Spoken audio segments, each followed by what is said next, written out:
할렐루야! 살아계신 하나님께서 이 시간도 우리와 함께 하심을 믿습니다. 오늘은 요한복음 14장 1절부터 3절 말씀 가지고 불신 세상에서 살아가기 세 번째 시간으로 믿음으로 맡기며 살라라는 제목으로 하나님 말씀 증거하도록 하겠습니다. 여러분, 사람에게 닥치는 어려움 가운데 가장 파괴적인 것이 무엇일까요? 암일까요? 암은 육체를 병들게 하죠. 육체와 생각까지 병들게 하는 파괴적인 것이 있습니다. 바로 근심입니다. 근심은 생각을 병들게 하고 영혼까지 파괴시킵니다. 마귀는 사람을 공격할 때 시험에 빠지는 생각을 집어넣습니다. 그래서 요한복음 13장 2절 보시면 마귀가 벌써 시몬의 아들 가룟 유다의 마음에 예수를 팔려는 생각을 넣었더라라고 합니다. 여러분, 마귀는요, 근심하고 두려워하고 불안해하는 사람들을 공격 대상 1호로 삼습니다. 왜냐하면 공격해서 넘어뜨리기 쉽거든요. 마귀가 근심에 쌓인 가룟 유다의 생각을 공격하자 한 방에 넘어졌습니다. 그리고 자살해서 그의 영혼이 지옥에 떨어지게 되었습니다. 보십시오. 암이나 코로나 바이러스 같은 것은 육체를 파괴하지만 근심은 생각을 파괴시키고 영혼을 파괴시킵니다. 그래서 결국에 육체도 파괴시킨다는 것입니다. 근심은요, 그래서 영혼, 육을 다 파괴시키는 겁니다. 그러니까 근심이 가장 파괴적이고 가장 치명적인 것입니다. 불신자들은 체험해보지 않아서 감이 없지만은 이 크리스천들은 아실 겁니다. 영적 싸움의 영역이 어디입니까? 생각의 영역입니다. 마귀가 우리의 생각을 공격합니다. 어떻게 해요? 마귀는 우리 생각에 세상을 집어넣어 버립니다. 그래서 근심하게 만들어 버립니다. 세상 플러스 생각, 생각 플러스 세상, 그러면 나오는 것이 근심입니다. 반면에 생각 플러스 하나님 하면 나오는 것이 무엇일까요? 믿음입니다. 본문 보십시오. 너희는 마음에 근심하지 말고 세상 집어넣지 말고 하나님을 믿으니 또 나를 믿으라. 그렇죠? 생각 속에다가 세상을 집어넣지 말고 하나님을 집어넣으라는 것입니다. 근심에 빠져서 살아보신 분들은 다 체험해 보셨을 겁니다. 근심하면은 대번에 나타나는 특징이 무엇입니까? 세상이 생각 속에 들어오니까 세상만 크게 보이고요. 하나님이 보이지가 않습니다. 하나님이 느껴지지가 않습니다. 예를 들면은 질병이 보입니다. 질병이 보이면은 뭐라고 하죠? 아, 나는 이러다가 죽는 거 아닌가 걱정합니다. 또 근심하면은 세상이 더 크게 보이니까 직장의 어려움만 보입니다. 나는 이러다가 회사에서 쫓겨나는 건 아닌가, 회사가 부도나서 망하는 건 아닌가 걱정하고 있습니다. 또 근심하면은 세상이 커 보이니까 자녀들의 불투명한 미래가 보입니다. 아, 내 딸이 시집도 못 가는 거 아닌가, 내 아들이 명문대학 못 들어가는 거 아닌가, 결혼도 못 하는 거 아닌가 걱정합니다. 그래서 제가 물어보죠. 아, 도대체 자녀가 몇 살입니까? 예, 유치원 다닙니다. 아니, 유치원 다니면 1년 후의 일도 아니고 10년, 15년 이후의 일들을, 아주 먼 미래죠. 걱정하고 있는 거 아닙니까? 왜 이렇게 된다고요? 생각 속에 세상이 들어와서 그렇습니다. 근심해서 그렇습니다. 유전병 아시죠? 몸의 질병이 할아버지에서 아버지로, 아버지에서 자녀로 이어지는 걸 말합니다. 그런데 이 근심병도 유전되는 거 아십니까? 근심하는 할아버지 밑에서 근심하는 아버지가 나오고 근심하는 아버지 밑에서 근심하는 자녀가 나옵니다. 이상하게 아버지가 최악을 생각하죠. 그러면 아들도 최악을 생각합니다. 어두움만 생각하고 어려운 것만 생각합니다. 심각한 병도 아닌데 내가 죽으면은, 그러면서 최악을 생각하는 아버지가 있습니다. 경제적으로 조금만 어려워도 야, 이러다 망하면은, 그러면서 최악을 생각합니다. 아들이 시험 한 번 못 봐가지고 낙제했다고, 너 그러면 인생의 패배자 된다, 너 망한다, 막 최악을 상상하면서 막 스토리를 만듭니다. 이런 아버지 밑에서 사는 자녀는 아버지의 근심병을 이어받기 쉽습니다. 그래서 초조와 불안 증세를 보이고 쉽게 낙심합니다. 살아갈 용기가 부족해집니다. 나는 취업도 못하고 장가도 못 가고 시집도 못 가고 살 집도 구하지 못하고 형편없는 삶을 살게 될 거야. 어이, 장래가 창창한 이 자녀들 입에서 막 이 나약한 말들이 쏟아져 나옵니다. 이것의 뿌리가 뭐라고요? 근심병에 빠져서 그렇습니다. 가정 안에 근심병이 있는 사람이 있으면 전체가 어두워집니다. 그러면은 우리의 몸과 마음과 영혼을 파괴시키고 우리 가정을 불행하게 만드는 이 근심에서 벗어나는 최고의 비결이 무엇입니까? 본문 나오죠? 하나님을 믿으니 또 나를 믿으라. 믿고 또 믿으라. 이 말은 믿음만이 확실한 길이라는 겁니다. 믿음만이 근심을 다 녹여버리고 제거해버리는 무기라는 것입니다. 여러분, 믿음이 무엇이라고요? 생각 속에 세상이 아니라 하나님을 집어넣는 겁니다. 하나님 말씀을 집어넣는 겁니다. 하나님 살아계십니다. 살아계신 하나님은 우리 생각의 주인 되길 원하십니다. 생각의 주인이 되신다는 게 우리가 믿음으로 살길 원하신다는 겁니다. 어떤 분들은 말합니다. 근심을 없애는 길은 환경을 바꾸면 된다고 합니다. 상황을 바꾸면 된대요. 정말 그럴까요? 예를 들어서 아들이 장가를 못 가서 근심하는 엄마가 있습니다. 그러면은 장가 가면 엄마의 근심이 사라질까요? 장가 가서 생기는 다른 일로 근심합니다. 아기 못 낳는 커플이 있습니다. 근심합니다. 그러면 아기를 낳으면 그 커플의 근심이 사라질까요? 아기 키우면서 다른 근심이 찾아옵니다. 이와 같이 사람들은요, 환경이나 상황이 바뀌면 근심이 사라질 거라는 느낌을 가지고 있는데요. 결코 그렇지 않습니다. 믿음이 있어야 근심이 사라지는 것입니다.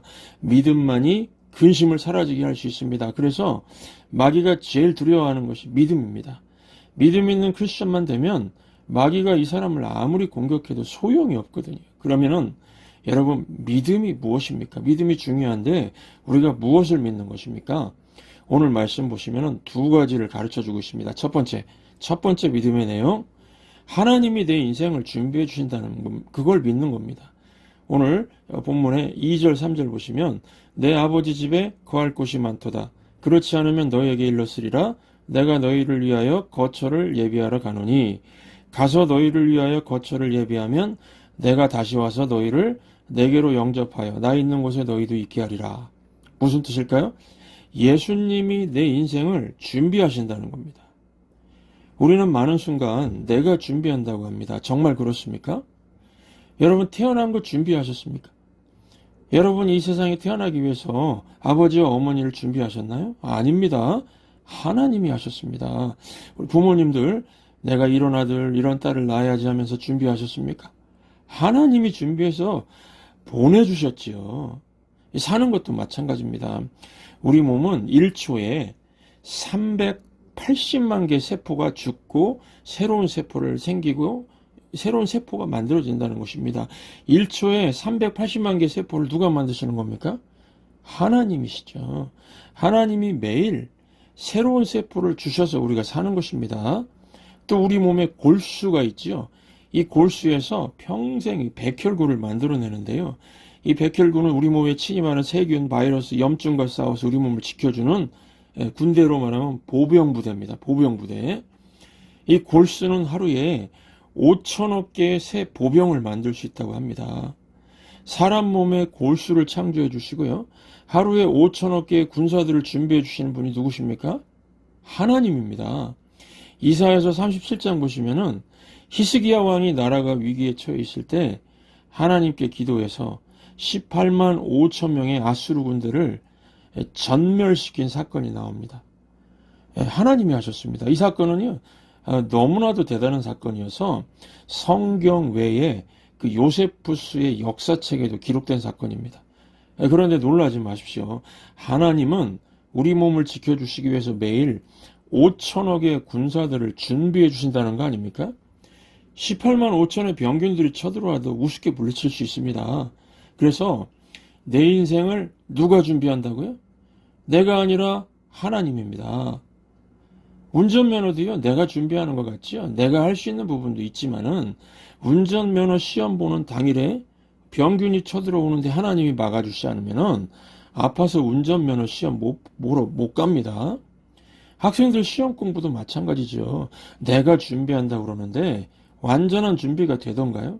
내 존재 자체가 불완전한데 어떻게 완전한 준비를 할 수가 있습니까?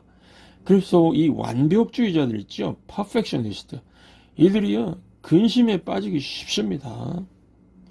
국가도 마찬가지죠. 1950년 6월 25일 김일성이 전쟁을 시작했을 때 3일 만에 승리할 것이라고 장담했는데 그렇게 되었나요? 하나님이 막아주셔서 실패했습니다. 하나님이 소련 대표를 회의 참석 못하게 하셔가지고 미국을 포함한 유엔군이 참전하게 되었습니다. 하나님이 준비하신 겁니다. 이 북한의 그 최고위급 탈북 지식인 회고록에 쓴 글을 보면요. 북한은 단 1시간이라도 남조선을 해방하고 조국을 통일한다는 대전략 목표를 게을리한 적이 없다. 현재 3대 세습군주인 김정은이 그 목표를 실현하겠다고 최후의 노력을 하고 있는 중이다. 이렇게 적혀 있습니다. 여러분 정말 그렇지 않습니까? 전쟁에서 패하고 난 다음에 1953년부터 2023년 현재까지 70년 동안 계속해서 전쟁 일으키려고 하지만은요. 누가 막아주십니까? 새벽마다 기도하는 한국교회 성도들의 기도를 들으시고 하나님이 막아주시고 있는 겁니다. 하나님이 안전과 번영 모든 걸 준비하시는 겁니다. 사후세계 이 죽고 나서 가는 사후세계도 마찬가지죠. 누가 준비하십니까? 하나님이시죠. 노후 준비도 내가 하는 게 아니고 하나님이 해주시는 것이고 죽을 준비도 사후 준비도 다 하나님이 해주십니다. 예수님께서 처소를 예비하러 가신다고 하시죠. 천국에 우리 있을 곳 마련하신다는 겁니다. 보십시오. 나의 출생부터 이 땅에 사는 생존, 죽음, 사후 준비 모두 하나님이 준비해 주시는 것입니다. 이것이 우리가 첫 번째 믿는 믿음의 내용입니다. 내 인생 하나님이 준비해 주심을 믿습니다. 두 번째, 한 가지 더 말씀드립니다. 우리가 믿습니다라고 말할 때 그 믿음의 내용이 무엇입니까? 첫 번째가 하나님이 준비하신 거 믿습니다. 두 번째, 동행하시는 하나님을 믿습니다입니다. 오늘 본문의 2절, 3절 다시 보시면 내가 너희를 위하여 거처를 예비하러 가노니 가서 너희를 위하여 거처를 예비하면 이건 준비하시는 주님의 모습이고요. 내가 다시 와서 너희를 내게로 영접하여 나 있는 곳에 너희도 있게 하리라. 이렇게 말씀하셨습니다. 무슨 뜻입니까? 예수님이 우리 손을 잡고 천국으로 이끌어 가신다는 것이죠. 이건 동행입니다. 동행. 여러분 우리가 예수 믿고 천국 백성이 되면 천국 가기 전에 이 땅에서는 혼자서 외롭게 살아야 될까요? 이 땅은 우리 집이 아니니까 고아처럼 살아야 할까요? 아닙니다. 예수님의 동행이 있습니다. 요한복음 14장 18절을 보시면 내가 너희를 고아와 같이 버려두지 아니하고 너희에게로 오리라. 무슨 뜻입니까? 우리 예수님께서 부활하시고 승천하신 후에 영으로 임하셔서 믿는 자들과 동행해 주신다는 것입니다. 그래서 보혜사 성령님을 보내주셔서 고아처럼 살지 않게 하신다는 것이죠. 또 우리가 이 땅에서 영원히 사는 게 아니죠. 죽을 때가 옵니다. 그때 이 죽음의 자리에 오셔서 우리 손을 꽉 붙잡고 천국으로 동행하시겠다는 것입니다. 저는 이것만 생각하면요. 얼마나 안심이 되는지요. 제가 소설이나 영화, 드라마를 보면서 느끼는 게 있습니다. 이 시대 수많은 사람들이 죽을 준비가 안 돼 있다는 것입니다. 영화나 드라마를 보시면요. 전달하는 메시지가 무엇입니까? 사람들은 죽으면 사라진다. 죽으면 영원히 사라진대요. 우리의 끝이 영원히 사라져버린다고 합니다. 뭐 그러면은 대충 살아도 되죠. 결국엔 사라져버릴 건데 열심히 살아서 뭐 하겠습니까? 그리고 살다가 힘들면은 이렇게 힘들게 사느니 차라리 빨리 사라지는 게 낫겠다. 그러면서 목숨을 끊어버리는 자살도 하는 거죠. 그런데 여러분 죽으면 사라집니까? 지옥이 기다리고 있습니다. 또 어떤 사람들은 죽으면은 윤회한답니다. 다시 태어난답니다. 뭐 드라마 도깨비를 너무 많이 본 것 같습니다. 도깨비, 저승사자 뭐 이런 나오는 드라마 보셨죠? 또 어떤 사람들은 전설의 고향을 많이 봤는지 죽으면은 사람이 귀신이 된답니다. 여러분 귀신은 사람이 죽어서 귀신 되는 게 아니고 하나님을 거역하고 쫓겨난 악한 영들이 귀신입니다. 그러니까 이 시대에 얼마나 수많은 사람들이 마귀에게 쏟고 있는 것입니까? 고린도후서 4장 4절 보시면은 그 중에 이 세상의 신이 이 마귀죠. 믿지 아니하는 자들의 마음을 혼미하게 하여 그리스도의 영광의 복음의 광채가 비치지 못하게 함이니 부활하신 예수님을 못 보게 한다는 것입니다. 어떻게 해요? 사라진다, 다시 태어나서 윤회한다, 뭐 귀신이 된다, 이런 말장난으로 속인다는 겁니다. 여러분들 오늘 말씀 확실하게 붙들고 정리하고 가시기 바랍니다. 여러분, 죽는 순간에 누가 보인다고 하는 겁니까? 죽는 순간에 누가 보일까요? 오늘 본문 보시면 예수님이죠. 우리가 죽는 순간에 탁 예수님이 보이면 우리를 보자마자 예수님이 손을 딱 잡고 천국으로 동행하신다는 겁니다. 그러니까 우리는 안심하고 죽을 수 있습니다. 죽을 때 예수님이 보인다고 말씀하시는 분들 보셨습니까? 전 봤습니다. 이게 사실입니다. 사도행전 7장도 보시면은 스데반 집사가 돌에 맞아 죽을 때 예수님 봤다고 했습니다. 제가 임종예배 인도할 때도 보면은 죽어가는 분이요, 누군가에게 막 집중하는 느낌을 받을 때가 있습니다. 그 예수님이 보이는 겁니다. 물론 믿음 없이 죽어가는 사람은요, 막 너무 끔찍한 모습을 하죠. 왜 그렇습니까? 이게 사라지는 게 아니고요, 막 지옥으로 끌려가는 중이거든요. 여러분, 우리 믿는 사람들은 죽을 때 안심하고 죽을 수 있습니다. 죽는 순간에 예수님이 보이기 때문입니다. 그러면은 죽을 때만 보이고 살아가는 동안에는 안 보일까요? 아닙니다. 예수님이 옆에서 동행하십니다. 제가 새벽마다 기도하는 기도의 내용 중에 하나가, 주님, 우리 천성교회 성도들 모두 예수님이 동행하시는 것을 믿게 해주시고 또한 주님이 옆에 계신 것을 보고 살아가게 해 주옵소서, 이 기도를 합니다. 사도행전 2장 25절 보시면요, 다윗이 고백했습니다. 내가 항상 내 앞에 계신 주를 배웠으며. 여러분, 주님이 옆에서 동행하시면 어떤 일이 생길까요? 다윗이 말하죠. 나로 요동하지 않게 하기 위하여 그가 내 우편에 계시도다. 요동, 흔들리지 않습니다. 그래서 이 다윗의 시편 23편 뭐라고 고백합니까? 내가 사망의 음침한 골짜기를 다닐지라도 두려워하지 않을 것은 무엇 때문이라고요? 주께서 나와 함께 하심이라. 동행입니다. 동행입니다.